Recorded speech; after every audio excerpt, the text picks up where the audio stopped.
الرحمن الرحيم. ألف لام را.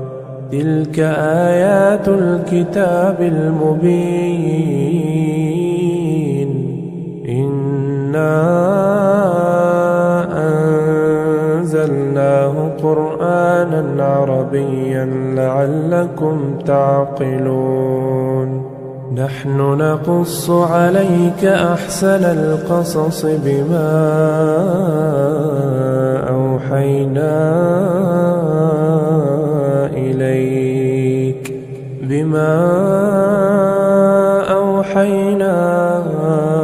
إليك هذا القرآن وإن كنت من قبله لمن الغافلين. إذ قال يوسف لأبيه يا أبت إني رأيت 11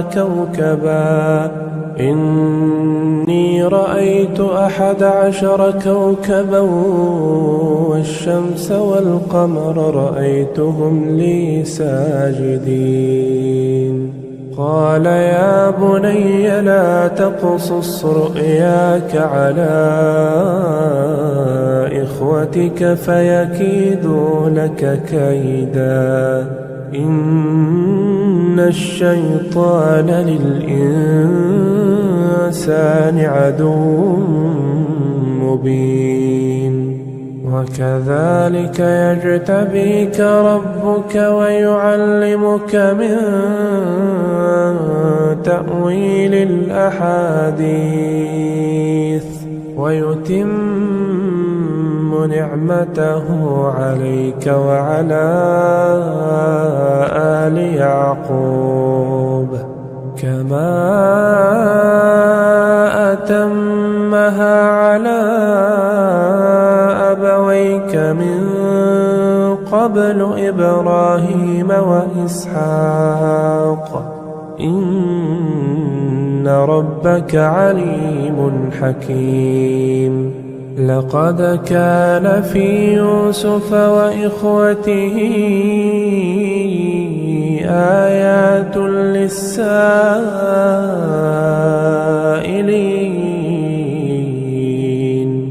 إذ قالوا ليوسف وأخوه أحب إلى أبينا منا ونحن عصبة إن أبانا لفي ضلال مبين.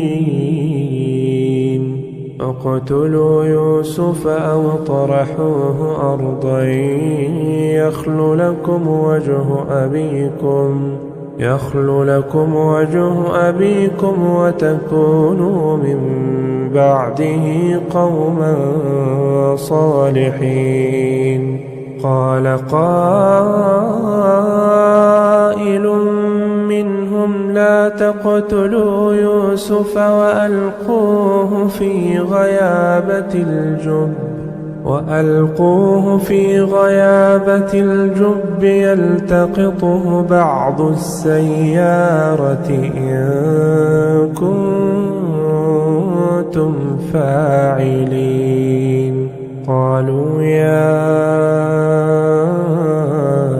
أبانا ما لك لا تأمنا على يوسف وإنا له لناصحون. أرسله معنا غدا يرتع ويلعب وإنا له لحافظون. قال إني ليحزنني أن تذهبوا به وأخاف أن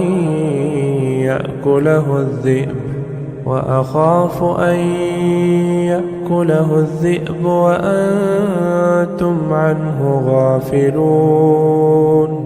قالوا لئن أكله الذئب ونحن عصبة إنا إذا لخاسرون فلما ذهبوا به وأجمعوا أن يجعلوه في غيابة الجب وأوحينا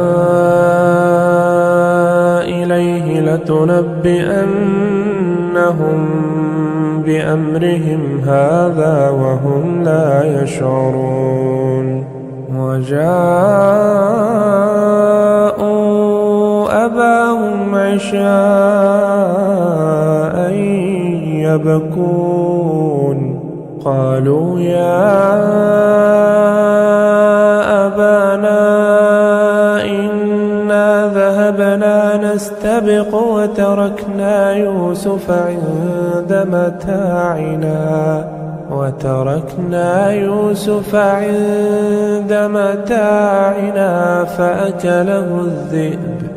فأكله الذئب وما أنت بمؤمن لنا ولو كنا صادقين وجاءوا على قميصه بدم كذب قال بل سولت لكم أنفسكم أمرا فصبر جميل والله المستعان على ما تصفون وجاءت سيارة فأرسلوا واردهم فأدلى دلوه قال يا بشرى هذا غلام وأسروه بضاعة والله عليم بما يعملون وشروه بثمن بخس دراهم معدودة وكانوا فيه من الزاهدين وقال الذي اشتراه من مصر لامرأته أكرمي مثواه عسى أن ينفعنا أو نتخذه ولدا وكذلك مكنا ليوسف في الأرض ولنعلمه من تأويل الأحاديث والله غالب على أمره ولكن أكثر الناس لا يعلمون ولما بلغ أشده آتيناه حكما وعلما وكذلك نجزي المحسنين وراودته التي هو في بيتها عن نفسه وغلقت الأبواب وقالت هيت لك قال معاذ الله إنه ربي أحسن مثواي إنه لا يفلح الظالمون ولقد همت به وهم بها لولا أن رأى برهان ربه كذلك لنصرف عنه السوء والفحشاء إنه من عبادنا المخلصين واستبق الباب وقدت قميصه من دبر وألف يا سيدها لدى الباب قالت ما جزاء من أراد بأهلك سوءا إلا أن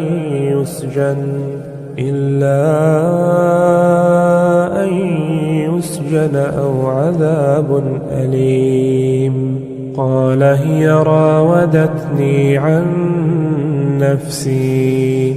وشهد شاهد من أهلها إن كان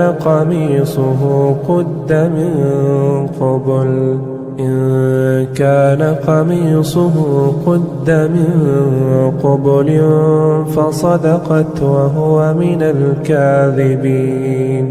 وإن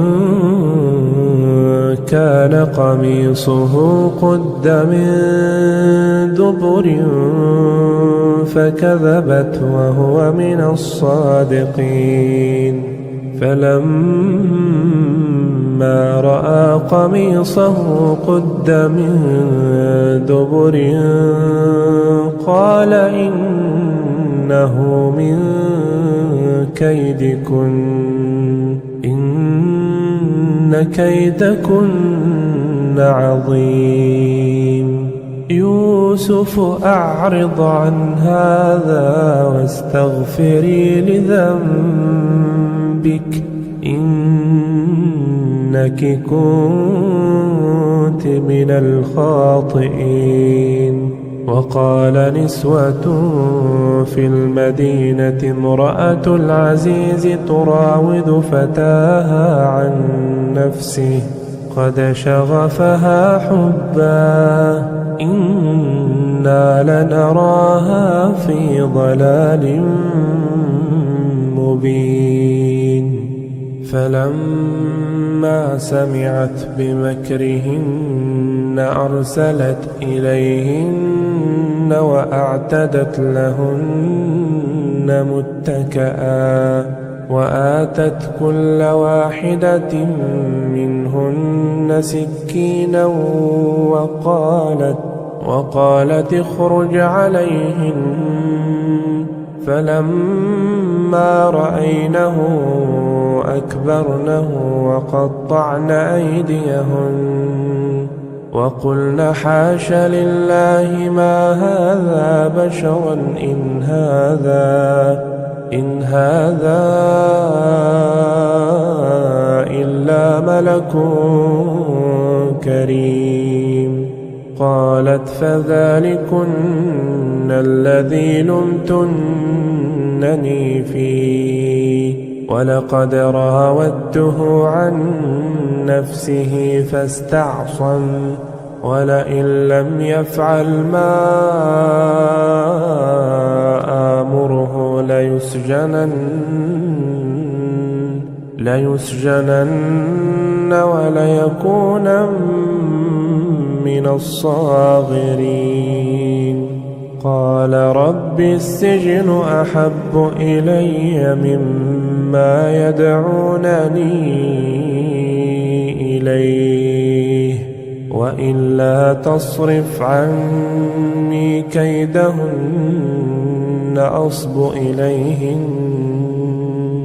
أصب إليهن وأكن من الجاهلين. فاستجاب له ربه فصرف عنه كيدهن إنه هو السميع العليم. ثم بدا لهم من بعد ما رأوا الآيات ليسجننه حتى حين. ودخل معه السجن فتيان قال أحدهما إني أراني أعصر خمرا وقال الآخر إني أراني أحمل فوق رأسي خبزا تأكل الطير منه نبئنا بتأويله إنا نراك من المحسنين. قال لا يأتيكما طعام ترزقانه إلا نبأتكما بتأويله قبل أن يأتيكما ذلكما مما علمني ربي إني تركت ملة قوم لا يؤمنون بالله وهم بالآخرة هم كافرون واتبعت ملة آبائي إبراهيم وإسحاق ويعقوب ما كان لنا أن نشرك بالله من شيء ذلك من فضل الله علينا وعلى الناس ولكن أكثر الناس لا يشكرون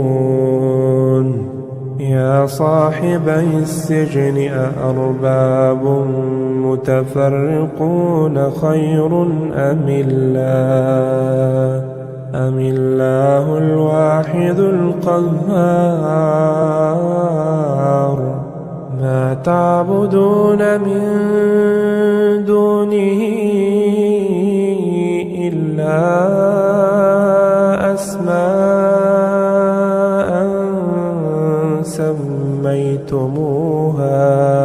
سميتموها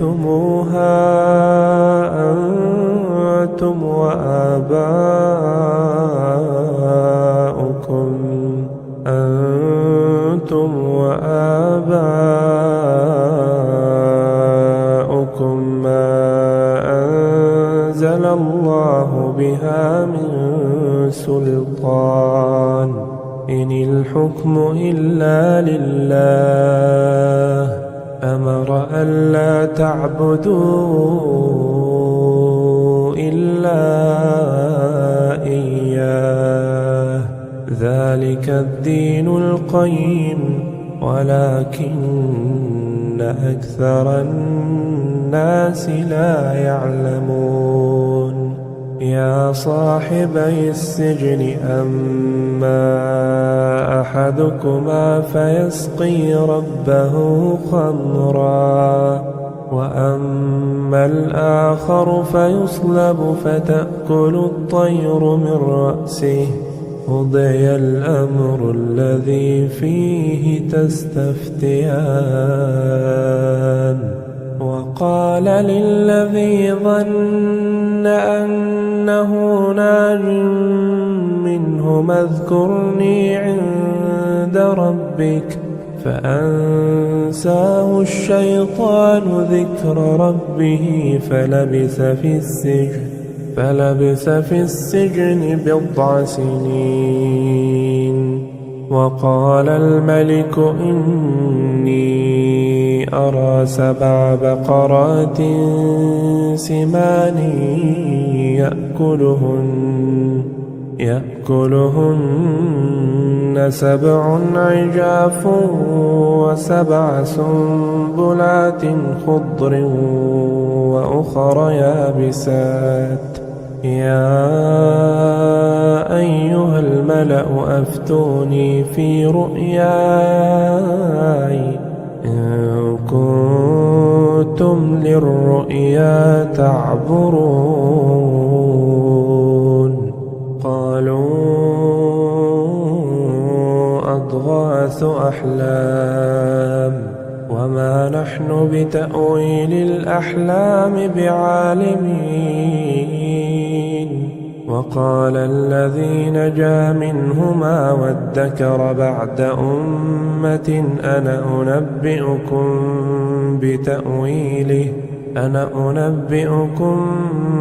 بتأويله فأرسلون يوسف أيها الصديق أفتنا في 7 بقرات سمان يأكلهن 7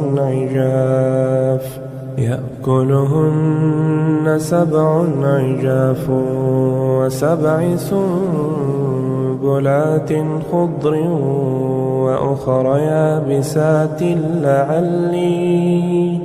لعلي أرجع إلى الناس لعلهم يعلمون قال تزرعون 7 سنين دأبا فما حصدتم فذروه في سنبله إلا قليلا مما تأكلون ثم يأتي من بعد ذلك 7 شداد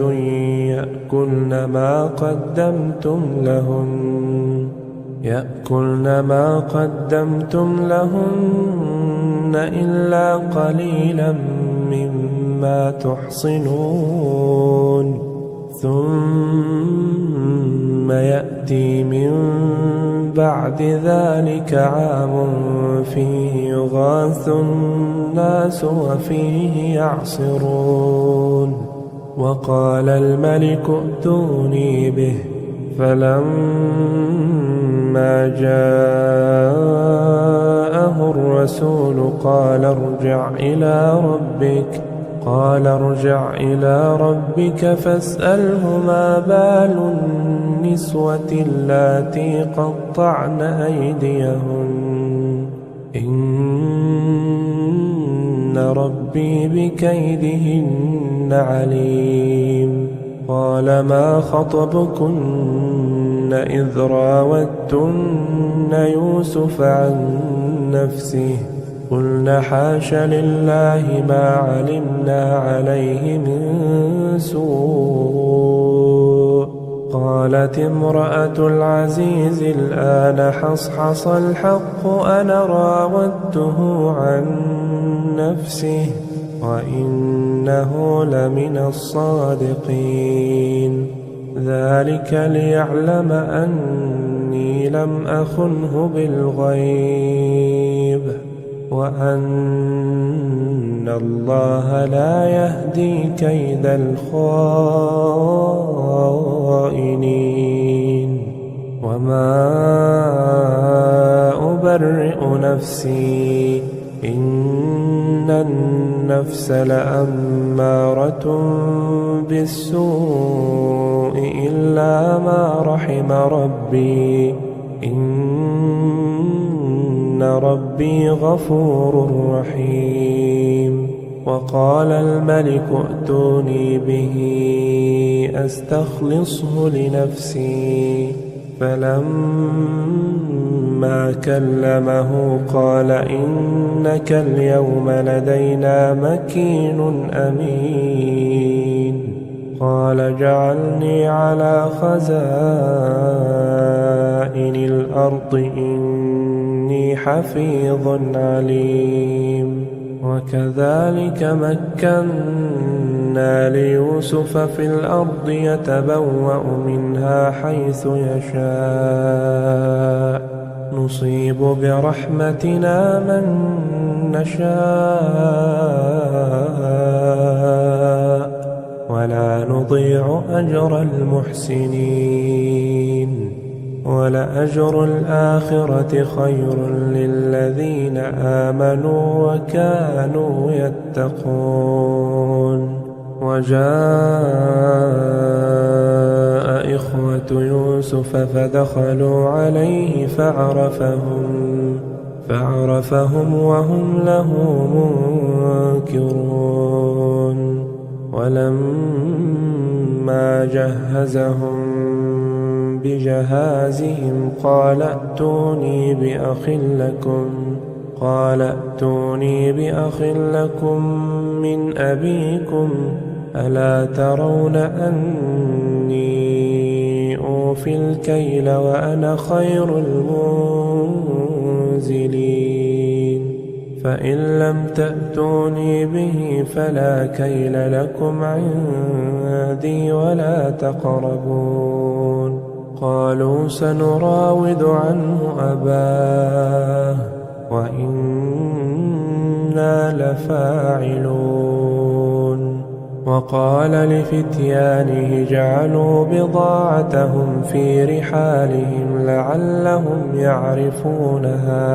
لعلهم يعرفونها إذا انقلبوا إلى أهلهم لعلهم يرجعون. فلما رجعوا إلى أبيهم قالوا يا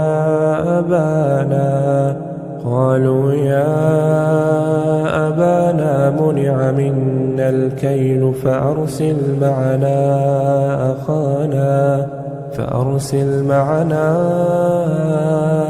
أخانا نكتل وإنا له لحافظون. قال هل آمنكم عليه إلا كما أمنتكم على أخيه من قبل فالله خير حافظا وهو أرحم الراحمين. ولما فتحوا متاعهم وجدوا بضاعتهم ردت إليهم قالوا يا أبانا ما نبغي هذه بضاعتنا ردت إلينا ونمير أهلنا ونحفظ أخانا ونزداد كيل بعير ذلك كيل يسير. قال لن أرسله معكم حتى تؤتون موثقا من الله لتأتونني به إلا أن يحاط بكم. فلما آتوه موثقهم قال الله على ما نقول وكيل. وقال يا بني لا تدخلوا من باب واحد وادخلوا من أبواب متفرقة وما أغني عنكم من الله من شيء إن الحكم إلا لله عليه توكلت وعليه فليتوكل المتوكلون. ولما دخلوا من حيث أمرهم أبوهم ما كان يغني عنهم من الله من شيء إلا حاجة في نفس يعقوب قضاها وإنه لذو علم لما علمناه ولكن أكثر الناس لا يعلمون. ولما دخلوا على يوسف آوى إليه أخاه قال إني أنا أخوك فلا تبتئس بما كانوا يعملون. فلما جهزهم بجهازهم جعل السقاية في رحل أخيه ثم أذن مؤذن أيتها العير إنكم لسارقون. قالوا وأقبلوا عليهم ماذا تفقدون قالوا نفقد صواع الملك ولمن جاء به حمل بعير وأنا به زعيم. قالوا تالله لقد علمتم ما جئنا لنفسد في الأرض وما كنا سارقين. قالوا فما جزاؤه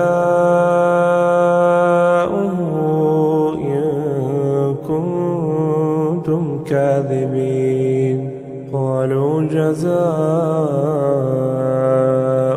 من وجد في رحله فهو جزاؤه كذلك نجزي الظالمين.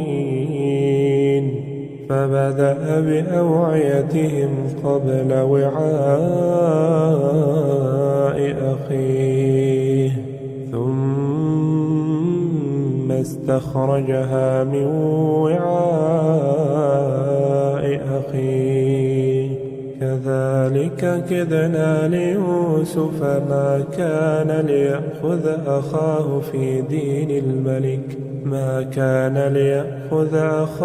في دين الملك إلا أن يشاء الله نرفع درجات من نشاء وفوق كل ذي علم عليم. قالوا إن يسرق فقد سرق أخ له من قبل فأسرها يوسف في نفسه ولم يبدها لهم قال أنتم شر مكانا والله أعلم بما تصفون. قالوا يا أيها العزيز إن له أبا شيخا كبيرا فخذ أحدنا مكانه إنا نراك من المحسنين. قال معاذ الله أن نأخذ إلا من وجدنا متاعنا عنده إنا إذا لظالمون. فلما استيئسوا منه خلصوا نجيا قال كبيرهم ألم تعلموا أن أباكم قد أخذ عليكم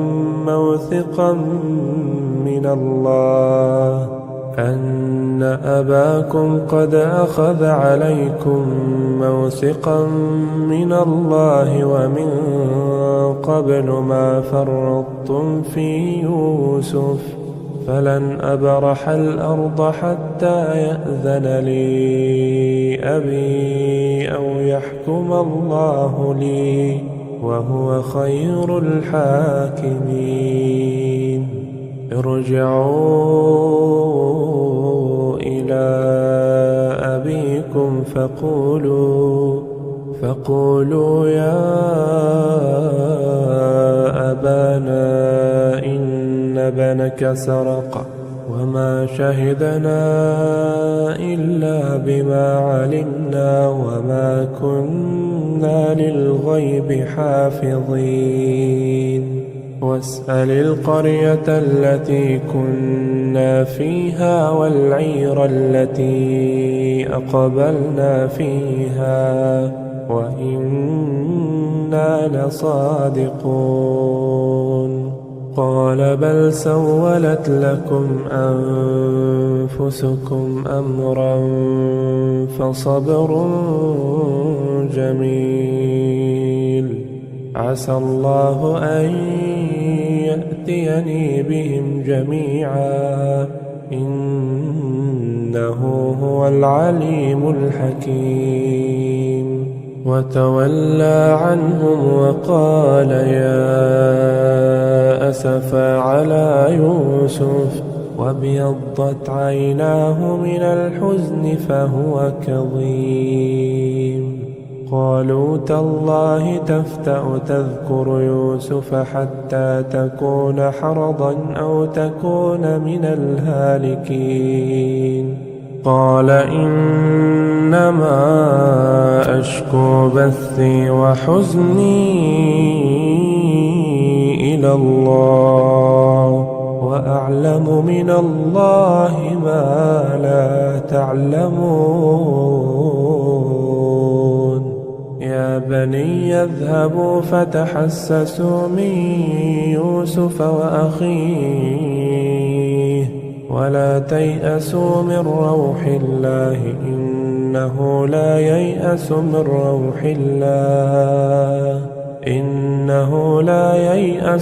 روح الله إلا القوم الكافرون.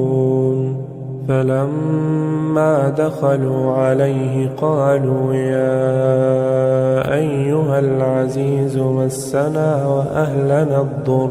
مسنا وأهلنا الضر وجئنا ببضاعة مزجاة فأوف لنا الكيل وتصدق علينا إن الله يجزي المتصدقين.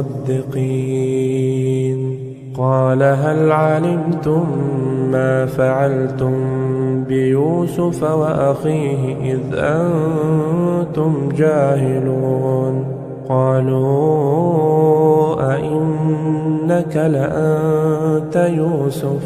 قال أنا يوسف وهذا أخي قد من الله علينا إنه من يتق ويصبر فإن الله لا يضيع أجر المحسنين. قالوا تالله لقد آثرك الله علينا وإن كنا لخاطئين. قال لا تثريب عليكم اليوم يغفر الله لكم وهو أرحم الراحمين. اذهبوا بقميصي هذا فألقوه على وجه أبي يأت بصيرا وأتوني بأهلكم أجمعين. ولما فصلت العير قال أبوهم إني لأجد ريح يوسف لولا أن تفندون. قالوا تالله إنك لفي ضلالك القديم. فلما أن جاء البشير ألقاه على وجهه فارتد بصيرا. قال ألم أقل لكم إني أعلم من الله ما لا تعلمون؟ قالوا يا أبانا استغفر لنا ذنوبنا إنا كنا خاطئين. قال سوف أستغفر لكم ربي إنه هو الغفور الرحيم. فلما دخلوا على يوسف آوى إليه أبويه وقال ادخلوا مصر إن شاء الله آمنين. ورفع أبويه على العرش وخروا له سجدا وقال يا أبت هذا تأويل رؤياي من قبل قد جعلها ربي حقا وقد أحسن بي إذ أخرجني من السجن وجاء بكم من البدو